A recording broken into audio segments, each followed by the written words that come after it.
మెడ్సీ IVF ఉచిత సంతాన సాఫల్య చికిత్స శిబిరం మార్చి 1 నుండి 31 వరకు. ప్రశాంత్ కిషోర్ ఆంధ్రప్రదేశ్లో ఏ ప్రభుత్వం వస్తుందని చెప్పి జ్యోతిష్కని చెప్పాడు. ప్రశాంత్ కిషోర్కి ప్రస్తుతం ఏ రాష్ట్రంలోనూ కూడా ఎవరూ కూడా అతన్ని ఏ రాజకీయ పార్టీ వ్యూహకర్తగా పెట్టుకోలే. అతనికి ఉన్నటువంటి ఐప్యాక్లోంచి కూడా అతన్ని తరిమేశారు.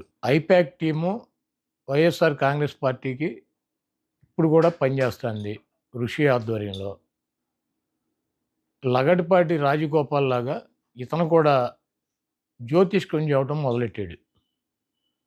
ఇతనికి వృత్తి ఏదన్నా ఒక రాజకీయ పార్టీని గెలిపించాలంటే డబ్బు తీసుకుని ఆ పార్టీ కోసం పనిచేస్తాడు వ్యూహకర్త.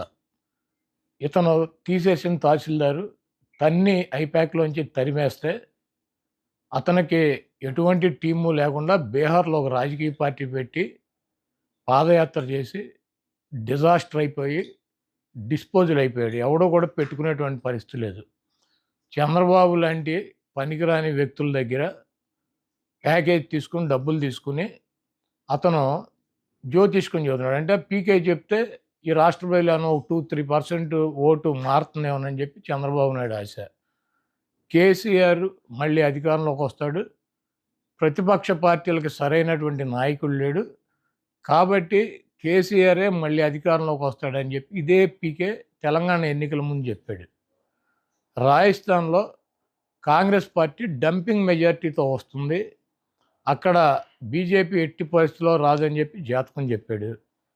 ఛత్తీస్గఢ్లో కాంగ్రెస్ ప్రభుత్వం మళ్ళీ ఏర్పడుతుంది, బీజేపీకి 1% కూడా అవకాశం లేదని చెప్పి జాతకం చెప్పాడు. ఎప్పుడు ఇవన్నీ కూడా ఈ 3-4 నెలల్లోనే చెప్పాడు. మొన్న జరిగినటువంటి డిసెంబర్ ఎన్నికల్లో ఈ 3 రాష్ట్రాలకి జాతకం చెప్పాడు.